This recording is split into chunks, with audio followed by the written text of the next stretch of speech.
بنی اسرائیل مسلمان تھے، اللہ نے ان میں انبیاء بھیجے، مسلمان ہونے کے بعد بھی انہوں نے اپنے آپ میں اختلاف کیا، اختلاف اس کثرت سے کیا کہ اپنے اختلاف کے نتیجے میں یوسف علیہ السلام کے بعد موسیٰ علیہ السلام کی پیدائش ہونے تک غلام بن بیٹھے۔ یوسف علیہ السلام کے زمانے میں جو بنی اسرائیل تھے، جو یہودی آج اپنے آپ کو کہلاتے تھے، تو یوسف علیہ السلام کے زمانے میں یہ بن گئے تھے حاکم مصر کے۔ یوسف علیہ السلام وزیر بن گئے تھے مصر میں، اور اس کے بعد حکومت آ گئی تھی مصر کی کس کے ہاتھ میں؟ حکومت ان دا سینس اگر یہ بادشاہ نہ بھی تھے تو یہ کنگ میکرز تھے پورے کے پورے، تو بادشاہت ان کی وجہ سے چنی جاتی تھی، کنگ میکرز تھے، سمجھے نا؟ جیسا کہ مثال کے طور پہ انگلینڈ کو اسکاٹ لینڈ کے جو بادشاہ تھے ان کو فنڈنگ کرتے تھے، وہ اسکاٹ لینڈ آٹومیٹیکلی انگلینڈ کا باپ تھا اندرونی طور سے۔ اسکاٹ لینڈ کے بادشاہوں کا آپ نے کبھی نام نہیں سنا ہوگا، لیکن یہ کنگ میکر تھے۔ اسکاٹ لینڈ، انگلینڈ اور آئرلینڈ یہ مل کر بنتا ہے یونائٹیڈ کنگڈم، چھوٹے سے 3 جزیرے یونائٹیڈ کنگڈم۔ ہمارے مہاراشٹر میں 5-6 آ جائیں گے ایک اسٹیٹ کے اندر، اتنے ٹکڑے، انگلینڈ، آئرلینڈ اور اسکاٹ لینڈ مل کے کیا بنے؟ United kingdom. برٹش سنے نا، برٹش حکومت جس پہ سورج زوال نہیں کرتا، 2 سال حکومت کی، یہ اتنے سے جزیرے پہ رہنے والے انگلینڈ کے تھے، اور ان کو پورا فائنینس اسکاٹش بادشاہ کرتے تھے، تو اسکاٹ لینڈ کے پورے کنگز کے پپٹس تھے انگلینڈ کے جتنے، یہ تاریخ پڑھ لیجیے آپ۔ جو مسلمان تھے اس زمانے میں، یوسف علیہ السلام کے زمان وزیر بن گیا، اور زمین سے جتنی پیداوار نکلتی اس کی آپ منسٹری ان کے ہاتھ میں تھی، مطلب زمین سے کیا کیا نکلتا، اناج نکلتا، اس کے بعد معدنیات نکلتے، پانی جو زمین سے نکلتا تھا، جھاڑ لگتے ہیں، جنگلات اس میں آتے ہیں۔ آج کل اس کی کئی منسٹری ہے، وہ نام سے فارسٹ منسٹری، منرل منسٹری، کئی منسٹریز تھی، جب ایک ہی منسٹری تھی وہ مل گئی، تو آپ ایک طرح سے اس کے بعد کیا آپ کی جو نسلیں آئی وہ سب کنگ میکرز تھے۔ اختلاف کیا، کتنے قبیلوں میں بٹے اختلاف کر کے؟ 12 قبیلوں میں بٹے اختلاف کر کے۔ موسیٰ علیہ السلام کی پیدائش تک بادشاہت کرنے والے لوگ کیا بن گئے؟ غلام۔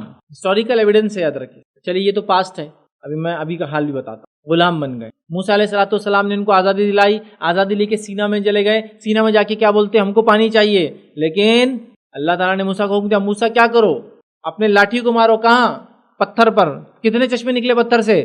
12۔ اب سوال، اگر ایک نل بھی آیا تو 12 خاندان کے لوگ پانی بھر سکتے نا اس سے، لیکن 12 نل ہو رہا ہے ان کو، مطلب 12 خاندان کا اختلاف اتنا کثیر تھا کہ کوئی کسی کا منہ تک پانی بھرتے ہوئے دیکھنا نہیں چاہتا تھا ایک ساتھ کھڑے رہ کر، تو 12 نکلے فوارے، سب کو معلوم کس سے پانی بھرنا ہے، اختلاف کے نتیجے میں غلام بن گئے۔ موسیٰ علیہ السلام کے زمانے میں آزاد ہوئے، آزاد ہو کر سینا میں گئے، اختلاف ختم نہیں ہوا، دنیا میں مارے گئے، کچلے گئے، رگڑے گئے، گھسیٹے گئے، اور کیا کچھ نہیں ہوا۔ اور اس کے بعد تمام اختلاف کے بعد 12 قبیلوں نے یہ طے کیا کہ ہم متحد ہوں گے۔ ڈھونڈا گیا تو پتہ چلا 2 سے 3 قبیلے موجود تھے، 10 قبیلے کھدڑے گئے، چونکہ 2 مائیں تھی، ایک کو 10 بیٹے تھے، ایک کو 2 تھے۔ 10 جو تھے یوسف علیہ السلام کے سب سوتیلے بھائی تھے، 2 جو تھے یوسف علیہ السلام اور ان کے بھائی بنیامین، جوزف اور بنجامن، یہ دونوں بھائی تھے۔ اب انہوں نے سوچا کہ ہم اپنے آپ کو متحد کریں گے، لہٰذا انہوں نے ڈی این اے ٹیسٹنگ شروع کی، جینیٹیکل ٹیسٹنگ پورے دنیا میں کی گئی، اور اپنے باقی 10 قبیلوں کو ڈھونڈ کر نکالا گیا۔ توحید کی برکت سے تو یہ محروم ہو چکے تھے، لیکن ان کو پتا تھا اتحاد کی برکتیں آج ہی باقی ہے، نتیجہ وہ کیا، اور انہوں نے کیا کیا، ایک اسٹیٹ کریٹ کیا جو ہے فلسطین کے اندر، پیلسٹائن کے اندر، جس کا نام انہوں نے جو اسرائیل دیا اسٹیٹ کا، جو کسی زمانے ہوا کرتا تھا، تو ان کا دعویٰ جب ہوا کرتا تھا تو آج بھی ہونا چاہیے، لہٰذا انہوں نے اس زمین پر دعویٰ کیا، اور دعویٰ کر کے کیا کیا، اپنے آپ کو جمع کیا۔ 2 قبیلے والے تو موجود ہی تھے، یورپ اور امریکہ میں بسے ہوئے تھے، دوسرے قبیلے والوں کو ڈھونڈ ڈھونڈ کر نکالا گیا، جینیٹیکل ٹیسٹنگ کی گئی، سب کو دعوت دی گئی کہ بھائی آپ سب یہودی ہیں پہلے زمانے کے، آئیے دعوتیں دی جائے، اسرائیل اسٹیٹ آپ کے لیے کھلا ہے، آپ کو پورا ویزا ہے، اس بنیاد پہ کہ آپ ڈی این اے جینیٹیکلی آپ یہود ہیں، تو یہودیت قبول کرتے تو آئیے، welcome, you are most welcome, ہمارے ملک کے اندر آئیے اور آپ رہیے۔ اتحاد قائم کیا، 1924 کے اندر انہوں نے متحد ہونا شروع کیا۔ آج یہ ہم بات کریں 2019 میں، ابھی 5-6 سال بعد 1 صدی اس کو ہو جائیں گی، آج دنیا کا سب سے پاورفل، ملٹریلی سب سے سیف اور ٹیکنالوجیکلی سب سے ایڈوانس اسٹیٹ کون ہے معلوم دنیا میں آپ کو؟ اسرائیل ہے، معلوم آپ کو؟ ٹیکنالوجی آپ اندازہ بھی نہیں لگا سکتے۔ کل ایک مثال دیتا ہوں، اسرائیل جتنا پانی اپنا یوز کرتا ہے اس کا 90% پانی ریسائیکل کرتا ہے، آپ خواب بھی نہیں دے سکتے، 90% واٹر ریسائیکل کرتا ہے۔ پورے اختلاف کے باوجود آس پاس کے تمام ممالک سے خود کی الیکٹریسٹی پیدا کرتا ہے، تمام فتنوں کے باوجود ٹیکنالوجی میں سب سے ایڈوانس میسائل سسٹم انہی کے پاس ہے، ٹیکنالوجی میں سب سے ایڈوانس ٹیکنالوجی، سب سے ایڈوانس سافٹ ویئر، سب سے ایڈوانس جس کو کہیں گے اینٹی وائرسز، اور سب سے ایڈوانس ٹیکنالوجیکل اکوپمنٹس انہی کے ہیں۔ دنیا کے سب سے اچھے ہبز، دنیا کے سب سے اچھے سوئچز، دنیا کے سب سے اچھے راؤٹرز، یہ سب جو ہے اسرائیل بناتا ہے، تو سب سے زیادہ ٹیکنالوجیکل ایڈوانس بن گئے۔ تو انہوں نے توحید کو تو قبول نہیں کیا، لیکن ایک چیز کا فائدہ اٹھا رہے، کس چیز کا؟ اتحاد۔ اب تاریخی مثال دی میں نے بھائی آپ، پورا ہسٹری ہے ان کی 2-2,500 سال دیکھ لیجیے آپ. اور ہمارے پاس کئی مثالیں صحابہ کی ہیں. مختلف تھے تو کیا تھے؟ کچھ بھی نہیں تھے. جب متحد ہوئے تو کیا ہو گئے کہ لوگ نام لینے پر مجبور ہو گئے. شاہ نے شاہ حکومت کی. لوگوں نے جنہوں نے انسانیت کو آگے رکھا ان کے لیے تو یہ انسانیت کے لیے انسانیت کو نفع بخش لوگ ہوئے. جو کفار تھے جن کے دل میں حسد اور جلن تھی ان کے لیے صحابہ جو ہے تکلیف کا موضوع اور باعث بن گئے، ہے نا. جو مفاد پرست اور ایسے لوگ جو دنیا میں لوگوں کا خون چوسنا چاہتے ہیں، صحابہ جیسے لوگ تو ان کے لیے بہت بھیانک ثابت ہوتے تھے، کیونکہ یہ انسانیت کو دینے اور آگے لے کر چلنے والے لوگ. تو آپ دیکھیے ایک مثال میں نے دے دی، بات کو میں سمجھتا ہوں آپ اچھے سے سمجھ سکتے ہیں. بیت المقدس کی بولی یا ارض شام کی بولی، چونکہ بیت المقدس بھی اس کے اندر ہی آتا ہے، یاد رکھیے، جو کہ شام کی سرزمین ہے. اب نبی اکرم صلی اللہ علیہ وسلم کا جب زمانہ تھا تو شام جو ہے وہ ایک بہت بڑے خطے کو کہتے تھے، جو کہ آج کے زمانے میں وہ کئی ممالک بن چکے ہیں، یہ کئی ملک وہاں ہیں، یاد رکھیے وجود میں.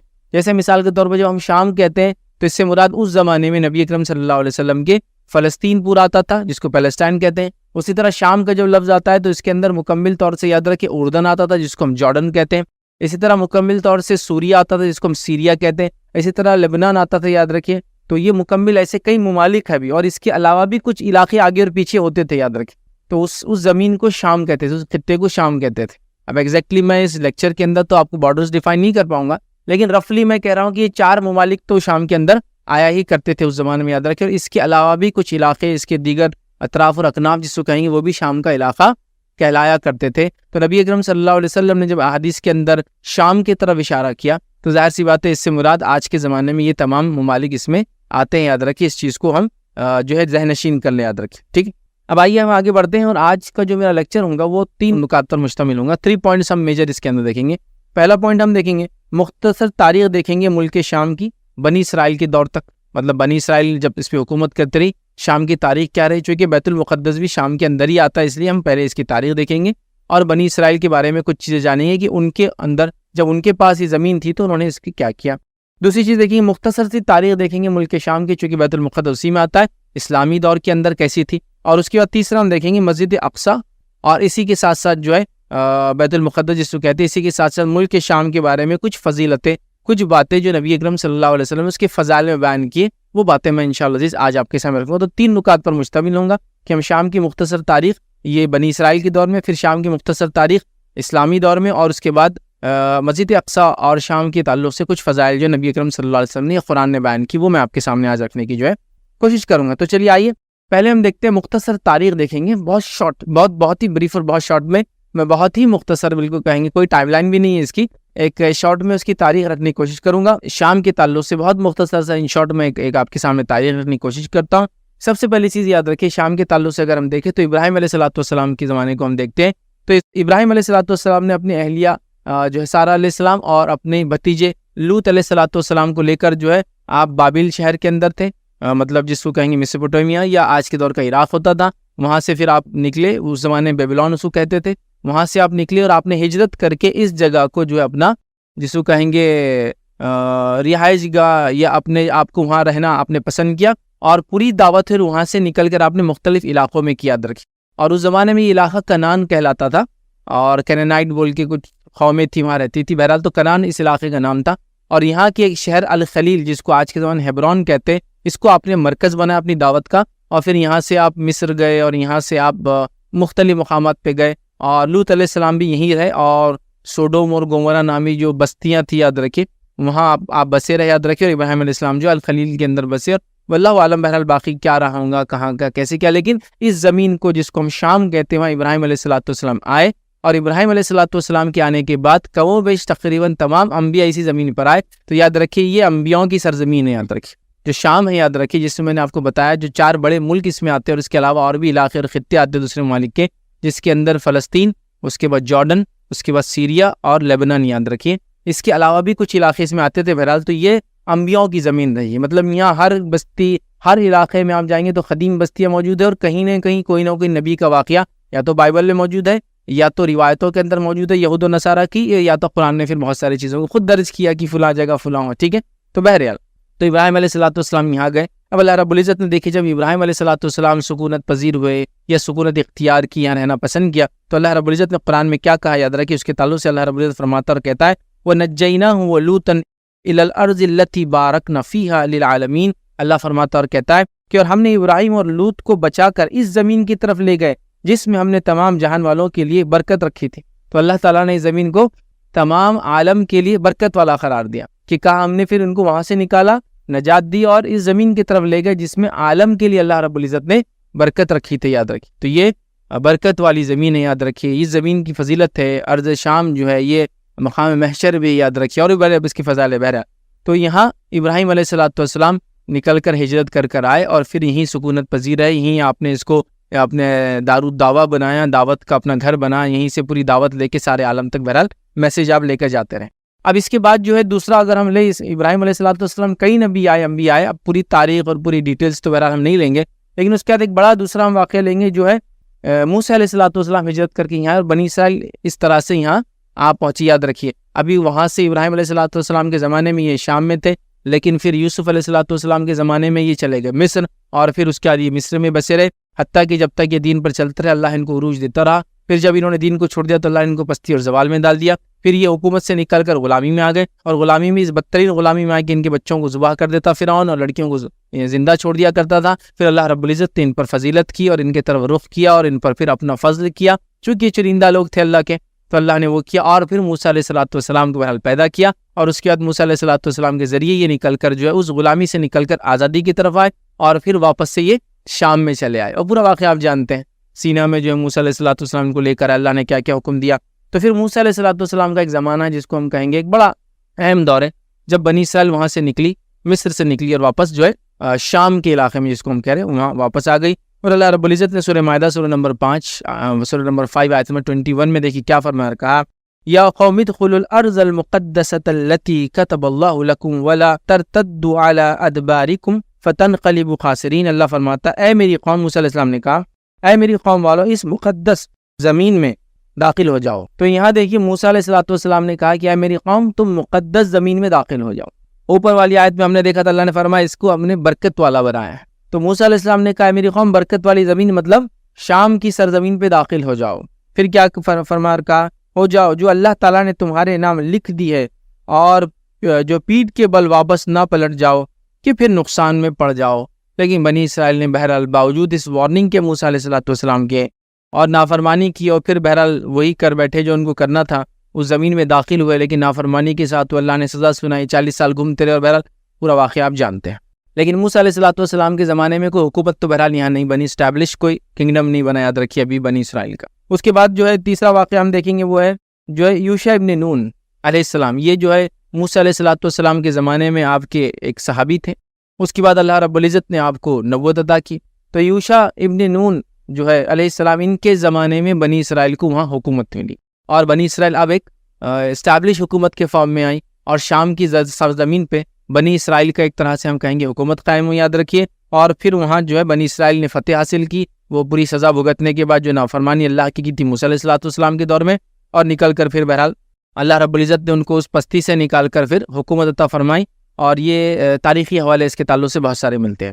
اس کے بعد ہم چوتھی چیز جو دیکھیں گے اس کے اندر، یاد رکھیے ابراہیم علیہ السلام کے زمانے کے بعد یہ سرزمین یاد رکھیے یہ انبیاؤں کا مرکز رہی، یاد رکھیے. اور انبیاء علیہ السلام کی یہاں آمد ہوتی رہی پے در پے، ایک کے بعد ایک، ہر بستی میں، ہر جگہ. مطلب اس کی تاریخ کو اب اٹھا لے تو اتنے واقعات موجود ہیں. جیسا کہ اگر ہم اپنی قرآن کو اگر لے لیں تو 25 انبیاء کے اللہ نے رب العزت نام لیے. 25 میں سے آپ دیکھیں گے میجر انبیاء اسی علاقے کے جو شام میں آئے. اور اگر بائبل کو لے لیں تو اس میں 75 انبیاءوں کے تذکرے آتے، نام آتے ہیں اس کے اندر. ان 75 لے لیں تو اس میں سے میجر جو ہے یہیں ملیں گے آپ کو تقریباً. یا تو کہیں اور پیدا ہوئے تو یہاں آ گئے، جیسا کہ ابراہیم علیہ السلام کہیں اور تھے یہاں آ گئے، موسیٰ علیہ السلام کہیں اور تھے یہاں آ گئے، سمجھ رہا. تو یہاں یاد رکھیے یہ مرکز بنا رہا انبیاؤں کا، اور لوگ آتے رہے. مطلب انبیاؤں کا یہ رہائش گاہ رہی، یاد رکھیے انبیاؤں کی جگہ رہی، مطلب یہ انبیاؤں کی سرزمین رہی، یاد رکھیے. اس لیے اللہ رب العزت نے اس کو بڑا برکت والا بنایا، اس لیے کہ بڑی برکت والی شخصیتیں بھی یہاں گزری، یاد رکھیے. بہرحال تو یہاں یہ چلتے رہا، اور یہ سلسلہ ابراہیم علیہ السلام کے بعد تھوڑا بہت آگے پیچھے ہوتا رہا تاریخ میں بہرحال. لیکن لگاتار مطلب بنی اسرائیل اپنی گناہ کی وجہ سے کبھی کبھار یہاں سے نکالی گئی، پھر واپس. جیسا بخت نصر کے زمانے میں یاد رکھیے وہ بابل کا ایک بادشاہ تھا، اللہ رب العزت نے ایک وعدہ بھی کیا تھا بنی اسرائیل سے کہ وہ سرکشی کریں گے اور اللہ ان کو سزا دیں گا. تو پہلی سزا ان کو بخت نصر کے زمانے میں ملی، اور دوسری سزا جب اللہ کا وعدہ ہوا تو یہ ٹائٹس بول کے ایک بادشاہ تھا جو عیسیٰ علیہ السلام کے دنیا سے اٹھائے جانے کے 70 سال بعد آیا. اس نے ان کو نکالا، اور ٹائٹس کے ان کو نکالنے کے بعد شام سے اور خاص طور سے فلسطین سے اور خاص طور سے بیت المقدس اس کے اطراف میں جو بستے تھے، اس کے بعد تقریباً کم و بیش 1800 سال تک یہود گھومتے رہے دنیا کے اندر، بنی اسرائیل گھومتے رہے، اور 1800 سال بعد 1924 کے اندر پھر واپس وہ آ کر انہوں نے اپنا ایک اسٹیٹ قائم کرنے کا بہرحال دعویٰ کیا، اور اس کے بعد وہ جو کچھ آپ جانتے ہیں تاریخ بہرحال. تو یہ ایک زمین رہی انبیاؤں کی، یاد رکھیے. اسی طرح ہم دیکھتے ہیں داؤد علیہ السلام اور سلیمان علیہ السلام کے زمانے میں بنی اسرائیل کا عروج ہو گیا، اور شام کی زمین جو ہے، سرزمین جو ہے، ایک بہت بڑی سلطنت بن گئی، اور ایک امپائر وہاں انہوں نے قائم کیا، یاد رکھیے. اور یہ دو بہت رینونڈ بادشاہ، یاد رکھیے. مطلب تاریخ میں ہسٹوریکلی ان کے تعلق سے بہت ساری باتیں ملتی ہے. اور سفیان ثوری رحمۃ اللہ علیہ قول کے مطابق وہ کہتے ہیں کہ جو مشہور بادشاہ ہو، یاد رکھے، جو ایمان والے تھے، اس میں وہ کہتے ہیں کہ ذوالقرنین اور سلیمان علیہ السلام بہت مشہور ہے، یاد رکھیے یہ دو لوگ.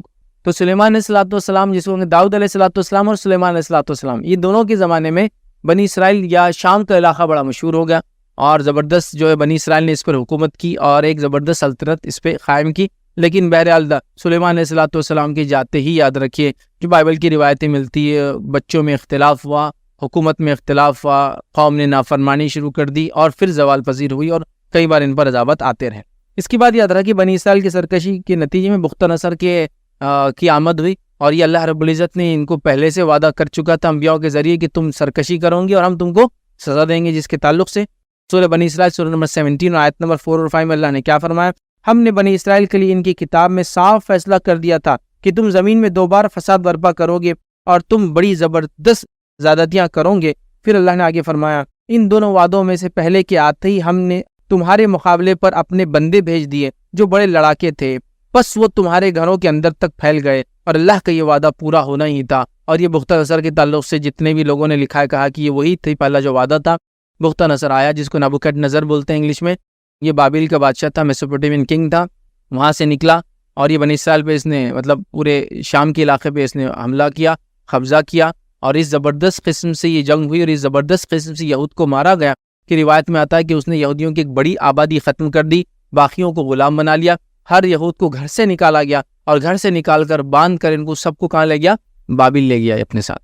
لیکن اس کے بعد کچھ صدیوں بعد ان کو پھر آزادی ملی واپس آنے کی، پھر یہ واپس آئے، پھر انہوں نے اپنا کنگڈم اسٹیبلش کیا، پھر یہ وہاں کر رہنے لگے، یاد رکھیے. اور پھر دوسرا وعدہ اللہ تعالیٰ کا جو علماء لکھتے ہیں وہ تب ہوا جب عیسیٰ علیہ السلام کے بعد 70 عیسوی میں پھر انہوں نے نافرمانی کی، پھر گناہ کی. اللہ رب العزت نے پھر جو ہے ٹائٹس کو بھیج دیا، اور اس نے آ کر پھر اس پہ حملہ کیا. اور پہلی بار بھی جو حملہ ہوتا بخت نصر کا، پورا علاقہ بیت المقدس ملا کر سب کچھ اس نے ڈھا دیا تھا. دوسری بار بھی سیم ہوا، وہ لوگ گھسے اور انہوں نے سب کچھ برباد کر دیا یہودیوں، سب کچھ مطلب سب کچھ برباد، یہاں تک کہ مسجد اقصیٰ کو بھی تہس نہس کر دیا، پورا برباد کر دیا، اور پورے بستیوں کو آگ لگا دی، اور پھر غلام بنا کے یہودیوں کو لے گیا. لیکن اس زمانے میں یہودی ایک جگہ جانے کے بدلے بھاگنا شروع ہوئے، اس کو بولتے ڈائسپورا، پورے دنیا میں بھاگ گئے وہ. اور بھاگنے کے بعد پھر 1800 سال تک گمشدہ رہے، اور 1800 سال بعد آ کے پھر انہوں نے دعویٰ کر دیا کہ ہمارے پڑ دادا رہتے تھے، جگہ اب ہماری ہے، جس کو آج ہم فلسطین کہتے ہیں. تو یہ بڑا تعجب خیز دعویٰ تھا ان کا. بہرحال مطلب 1800 سال پہلے میرے والدین یا میرے آبا و اجداد جس زمین پر ہے، 1800 سال بعد آ کے وہاں کے لوگ جو آج اس کے مالک ہیں، ان کو ہٹا کے میں کہوں کہ میرا اس پر دعویٰ اس لیے کہ 1800 سال پہلے ہم یہاں تھے. تو اللہ نے عذاب دیا ان پر، اور ان کو اپنی بستی اور علاقے چھوڑ کر وہاں سے بھاگنا پڑا. ٹھیک ہے، تو یہ تھا. تو یہ اس طرح سے بہرحال ان کے ساتھ ہوا. اسی طرح جو ہے عیسیٰ علیہ السلام کو اللہ رب العزت یہاں بھیجا. جیسے کہ ہم جانتے ہیں ابراہیم علیہ السلام کے قوم میں تمام نبی شام میں آئے، یہاں تک کہ زکریا علیہ السلام، یحییٰ علیہ السلام، اور پھر عیسیٰ علیہ السلام. اور عیسیٰ علیہ السلام آخری نبی تھے، یاد رکھے، جو اس سرزمین پر آئے، اور یہ سیکنڈ لاسٹ نبی تھے جو دنیا میں بھیجے گئے. یاد رکھیے ان کی آمد پھر سے ایک بار ہونے والی قیامت سے پہلے. اور آخری نبی محمد صلی اللہ علیہ وسلم تھے، جو کہ عرب میں جو ہے مکہ میں پیدا ہوئے، اور مکہ اور مدینہ اور اس کے اطراف میں آپ رہے، اور آپ کا انتقال مدینہ میں ہم سب جانتے ہیں. بہرحال عیسیٰ علیہ السلام تک یہاں رہے. جب عیسیٰ علیہ السلام کو اللہ نے بھیجا، یہودیوں نے پھر چالبازیاں کی، سرکشی کی، ان کے پیغام کو نہیں مانا، ان کو جھٹلایا، نعوذ باللہ ثم نعوذ باللہ، ان کی والدہ پر الزام لگایا، حالانکہ یہ جانتے تھے نبی حق، سب کچھ انہوں نے کیا، اور بڑا ہی فتنہ اور فساد کیا. نتیجہ یہ ہوا کہ انہوں نے وقت کی حکومت کو بہکایا، عیسیٰ علیہ السلام کی دعوت اور آپ کے مشن کے خلاف حکومت بہکاوے میں آ گئی. حکومت نے پھر ایک سزا سنا دی، چونکہ یہودیوں کو وہ اہم مانتی تھی، ان کے فتنے اور سرکشیوں کو بھی رومی سمجھتے تھے کہ بڑی فتنہ باز قوم ہے، تو لہٰذا ان کی بات سن لی جائے. اور عیسیٰ علیہ السلام کو اوپر سزا نافذ کی کہ اللہ رب العزت نے آپ کو اٹھا لیا، یاد رکھے. اور اللہ رب العزت نے قرآن میں اس بات کو یوں فرمایا اور کہا وَقَوْلِهِمْ إِنَّ قَتَلْنَا الْمَسِيحَ عِيسَى ابْنَ مَرْيَمَ رَسُولَ اللَّهِ وَمَا قَتَلُوهُ وَمَا صَلَبُوهُ وَلَكِنْ شُبِّهَ لَهُمْ. کہ اللہ رب العزت فرماتا ہے اور یہود یہ کہنے کے سبب کہ ہم نے اللہ کے رسول عیسیٰ جو ہے مسیح عیسیٰ ابن مریم کو قتل کر دیا، حالانکہ نہ تو انہوں نے عیسیٰ کو قتل کیا نہ سولی پر چڑھایا، بلکہ ان کے لیے عیسیٰ کا شبیہ بنا دیا گیا تھا۔ یقین جانو کہ عیسیٰ علیہ السلام کے بارے میں اختلاف کرنے والے ان کے بارے میں شک میں ہیں، انہیں اس کا کوئی یقین نہیں سوائے بے بنیاد باتوں پر عمل کرنے کے۔ ہاں یہ یقینی ہے کہ انہوں نے عیسیٰ علیہ السلام کو قتل نہیں کیا، تو انہوں نے ارادہ کیا، اللہ نے ان کو بچا لیا۔ اللہ نے فرمایا بل رفعہ اللہ الیہ، اللہ نے ان کو اپنے طرف اٹھا لیا تھا عیسیٰ علیہ السلام کو، اور ہم سب جانتے ہیں بعد میں قیامت سے پہلے آپ آئیں گے، ٹھیک ہے۔ اس کے بعد بالکل آخری دور جس کو ہم کہیں گے، جو بنی اسرائیل کے تعلق سے ہم کہیں گے یہود و نصارہ کے تعلق سے جو شام پہ جن کی حکومت رہی، وہ تھا کانسٹنٹائن کا ایمپرر جو تھا۔ کانسٹنٹائن ایک ایمپرر تھا جس کو اردو میں شاید قسطنطین یا قسطنطین بہرحال کہا جاتا ہے۔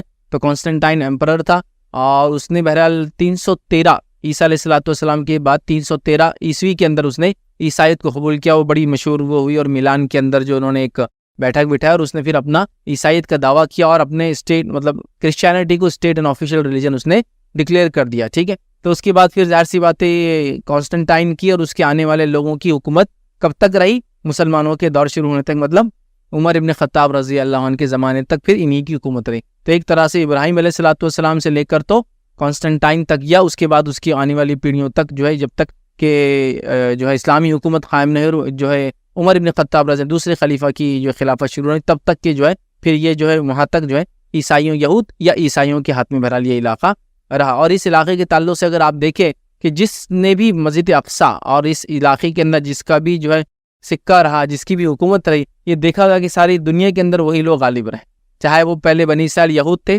تو پوری دنیا میں وہ غالب تھے، عیسائی جب تک اس پر ہے وہ پوری دنیا میں غالب رہے، اور پھر مسلمان جب اس پر ہے تو وہ بھی پوری دنیا میں غالب رہے۔ آج یہ بہرحال کسی کے بھی حصے میں نہیں آتی، سب ٹکڑوں میں بٹا ہوا ہے مسجد اقصی۔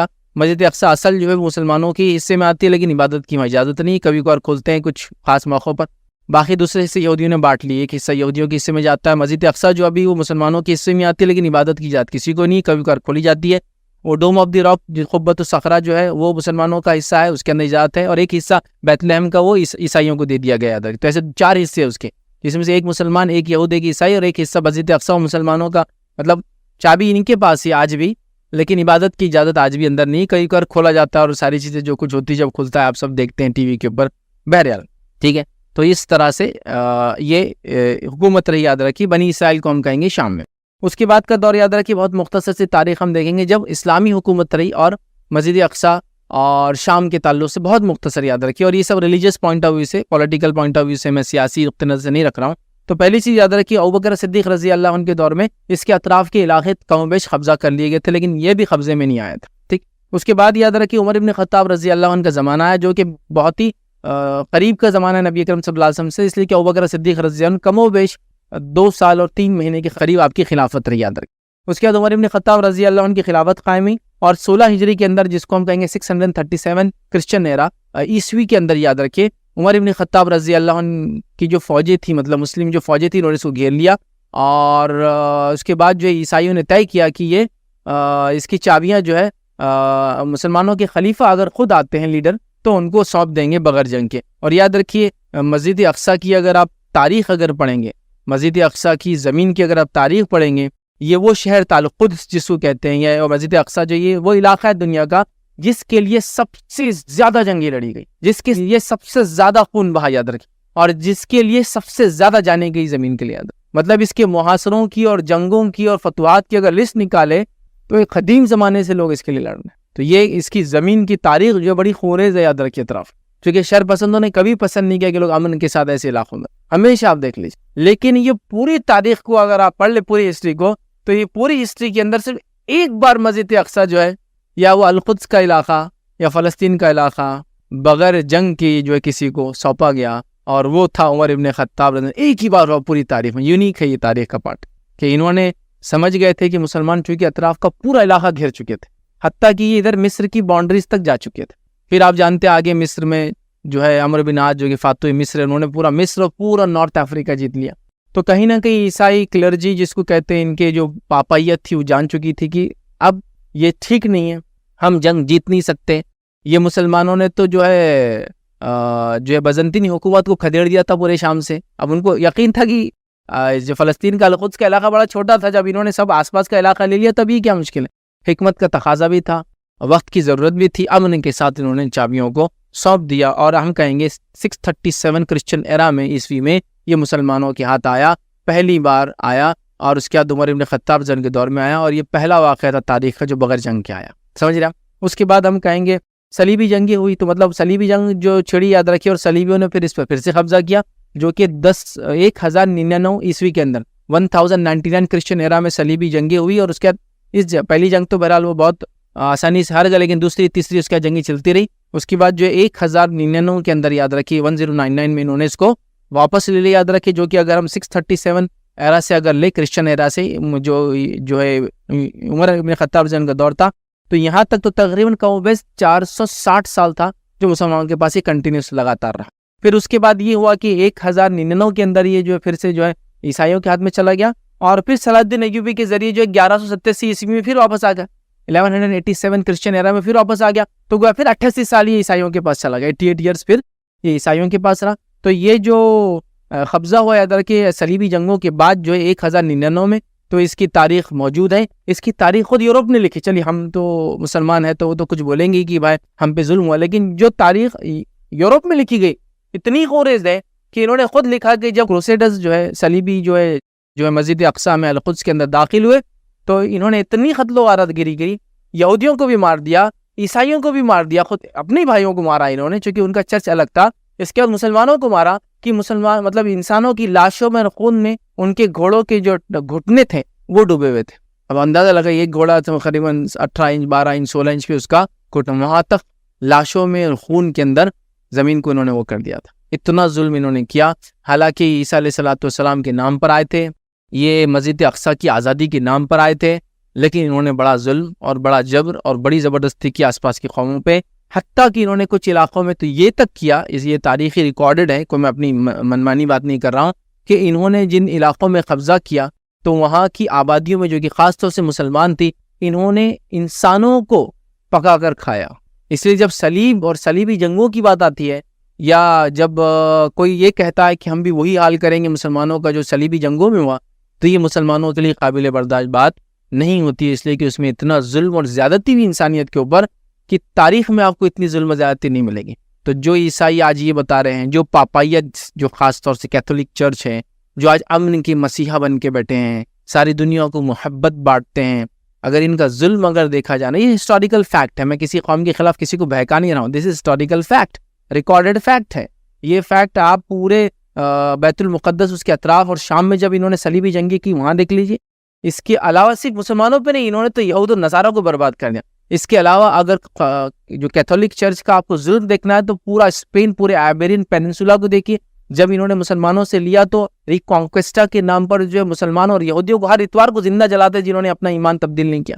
جو لوگ یہود بن گئے مطلب عیسائی بن گئے، اور جنہوں نے چھوڑ دیا اسلام اور یہودیت تو انہوں نے معاف کر دیا، باقی تو ہر اتوار یہودیوں کو تو ہر اتوار لا کے زندہ جلاتے تھے۔ پھر آپ امن کی بات کرتے ہیں، آج چرچ کے جو پوپ ہے، لیکن آپ کی تاریخ جو ہے خوریز ہے۔ ایون پوپ اربن II نے جو اعلان کیا تھا جنگ کا، کہ کہا کہ عیسیٰ تم کو آواز دیتے ہیں جنگ کے لیے چلو، اور پورے جنگیں انہوں نے کروائی، لیکن آج امن کے بہرحال مسیحا بنے بیٹھے ہیں، اور سفید لباس کے اندر جو اپنے آپ کو امن کا دیوتا اور پتہ نہیں کیا کیا بتاتے ہیں، سارے دنیا میں محبتیں بانٹ رہے ہیں یہاں سے وہاں تک، اور قتل و غارت گری کو روکتے ہیں، لیکن خود ان کا دامن جو ہے قتل و غارت گری سے، خون سے انسانوں کے رنگا ہوا ہے، وہ خون کسی کا بھی خون ہوتا ہے، یاد رکھیے، رنگا ہوا ان کا یاد رکھیے۔ تو بہرحال چلیے، تو یہ اس کے بعد 88 سال پھر مسلمانوں کے پاس چلا گیا۔ اس کے بعد صلاح الدین ایوبی جو ہے رحمۃ اللہ علیہ آئے، ہم جانتے ہیں، اور پھر جو ہے القدس کو انہوں نے پھر آزاد کر دیا، اور حطین کی جو جنگ ہوئی یاد رکھیے، اور وہاں وہ صلیبی ہارے، اور اس کے 2 سال بعد واپس مسلمانوں کو القدس مل گیا، اور اس کے وہاں جنگ نہیں ہوئی، جنگ بحری ہو گئی تھی پہلے اسی کافی دور، اور اس کے بعد مل گیا، اور یہ تقریباً 1187 عیسوی کی بات ہے۔ تو 1099 عیسوی 1099 میں انہوں نے لیا، 1187 میں واپس ملا، اراؤنڈ 88 ایئرس اپروکسیمیٹلی، ساری چیزیں یاد رکھیں، حکومتیں آتی ہے، پرانی جاتی ہے، ہینڈ اوور کو ٹائم لگتا ہے، لیکن میں اپروکسیمیٹ باتیں کر رہا ہوں آپ سے۔ تو 88 سال پھر رہا، اور اس کے بعد پھر مسلمانوں کے پاس آیا، تب سے لے کر یاد رکھیے پھر مسلمانوں کے پاس ہی رہا، پھر مسلمانوں کے الگ الگ حکمران، جیسا کہ صلاح الدین ایوبی تھے تو یہ ایوبیڈس کہتے ہیں ان کی حکومت کو وہاں رہا، ایوبیڈس جانے کے بعد جو ہے مملوک اور الگ الگ بہت کئی لوگ بہرحال آتے اور جاتے رہے، یہ سب کے پاس بہرحال چلتا رہا، یہ لوگ اس پہ حکومت کرتے رہے۔ اس کے بعد یاد رکھیے یہ آخر میں جس کو ہم کہیں گے 1517 عیسوی کے اندر یاد رکھیے یہ عثمانیوں کے پاس آ گیا، سلطنت عثمانیہ اس کے پاس آ گیا، جو کہ 1520 میں سلطنت عثمانیہ سے بدل کر خلافت عثمانیہ ہو گئی، چونکہ 1517 کے اندر القدس ان کے پاس آیا، بیت المقدس انہوں نے لیا، اس کے بعد 1520 میں مکہ اور مدینہ حجاز بھی ان کے پاس آ گیا، نتیجتاً چونکہ تینوں مقدس مقامات ان کے پاس تھے، اور ایسا سسٹم چلتا رہا تھا کہ جن کے پاس جن کی بھی حکومت اس پہ ہوتی تھی اس کو خلیفہ مان لیا جاتا تھا۔ نتیجہ یہ ہوا کہ 1520 میں انہوں نے کر لیا، مطلب 3 سال میں تینوں مقدس مقامات ان کے پاس تھے۔ نتیجتاً یہ جو سلیم دا فرسٹ تھے، مطلب جو عثمانی خلیفہ سلیم جو اول ہے فرسٹ، اس کے زمانے میں یاد رکھیے 1520 میں یہ مسلمان خلیفہ ڈکلیئر ہو گئے، اور پھر 1520 سے لے کر تو 1923 تک اپروکسیمیٹلی 403 سال تک یہ ان اپوزڈ خلیفہ رہے مسلمانوں کے، اور پھر سلطنت عثمانیہ سے بدل کے 1520 میں ہو گئی خلافت عثمانیہ۔ جو عثمانیہ جو ہے یہ ان کے جو بانی تھے، جس نے 1299 کے اندر اس کی بنیاد ڈالی تھی، جو ہے عثمان نام تھا ان کا، عثمان غازی، تو اس کی وجہ سے عثمانیہ کہلائے، یا پھر انگلش میں آٹومنس کہتے ہیں ایک دم کامنلی، یا ترکی میں عثمان لار کہتے ہیں ان کو۔ تو بہرحال ان کی حکومت رہی، اور یہ بہت شاہن شان تقریباً کم و بیش 600 سالہ حکومت ہے، یاد رکھیے ایک بہت بڑے دنیا کے خطے پہ انہوں نے حکومت کی۔ پھر یہ اس کے بعد آٹومنس کے پاس رہا فرسٹ ورلڈ وار کے ختم ہونے تک، یاد رکھیں فرسٹ ورلڈ وار کے ختم ہونے کے بعد ہی ان سے نکل گیا، چونکہ وہ مینڈیٹ آیا، اور مینڈیٹ آنے کے بعد فرینچ کو کچھ حصہ ملا، برٹشز کو کچھ حصہ ملا، اٹالینس نے کچھ کھا گئے، تو اس طرح سے برٹش مینڈیٹ کے اندر آ گیا فلسطین جو ہے برٹشز کو مل گیا۔ فرسٹ ورلڈ وار میں ترکی نے کیا کیا؟ جرمنی کا ساتھ دیا، اور جرمنی کا ساتھ دینے کے نتیجے میں جرمن ہارنے کی وجہ سے ترک بھی ظاہر سے ہار گئے، ان کا پوری سلطنت اور مملکت ان کے پاس سے چلے گئی۔ نتیجہ یہ ہوا کہ کچھ جتنی کالونیز تھے جو وار کے اندر بڑے بڑے پارٹنرز تھے، انہوں نے بانٹ لی زمین کو، یہ ان کی ہوں گی، تو فلسطین چلا گیا برٹشز کے پاس 1917 میں۔ تو 1517 سے لے کر 1917 مطلب کل 400 سال پورا یہ ان کے پاس تھا۔ تو گویا یہ حضرت عمر رضی اللہ عنہ کے بعد 637 سے لے کر تو 1917 تک تقریباً مسلمانوں کے پاس تھا، سوائے 88 سال کا جو صلیبی دور رہا، وہاں سے ان کے پاس سے وٹی یاد رکھیے، اور سلیم کے زمانے سے یاد رکھیے وہ خلیفہ کہلائے، اور اس کے بعد سے سلطنت عثمانیہ خلافت عثمانیہ ہوگی، یاد رکھیے، اور اس سلسلہ چلتے رہا۔ پہلی جنگ عظیم کے بعد برطانیہ کے قبضے میں بہرحال یہ آ گیا، اور پھر برطانیہ کے پاس رہا 1948 تک۔ 1948 میں پھر برطانیہ نے چونکہ ان کو مینڈیٹ کے اعتبار سے اجازت دی یہودیوں کو، یہودی 1924 سے آنا شروع ہوئے، جمع ہوئے، پھر انہوں نے حکومت کے خلاف مطلب برٹشز کے خلاف بغاوت کی، برٹش کو مارنا شروع کر دیا، بم بلاسٹ کیا تماشے ہوئے، یاد رکھیے، اور اس کے بعد جو ہے 1948 میں انہوں نے اپنے آپ کو انڈیپینڈنٹ ڈکلیئر کیا، اور اس کے بعد سے اپنی جو ہے اسٹیٹ کے لیے انہوں نے کام کیا، اور بہرحال تاریخ پوری آپ بہرحال جانتے ہیں۔ تو اب یہ شام کا علاقے میں خاص طور سے پیلسٹائن، بہرحال ابھی شام میں سیریا الگ ہو گیا، لیبنان الگ ہو گیا، فلسطین ایک ہو گیا، لیکن بہرحال وہ شام کا ایک حصہ ہی ہے، بلکہ میں نے اس کو تاریخ کا ایک پارٹ لیا، اور یہ اس عثمانیوں کے پاس ہی تقریباً رہا۔ جب یہ فلسطین گیا تو دیگر علاقے بھی عثمانیوں کے پاس سے جا کر دیگر حکومتوں کے پاس بہرحال ان کے ہاتھ میں چلے گئے۔ تو یہ بہت مختصر سی دونوں علاقوں کی بہرحال تاریخ تھی۔ اب آئیے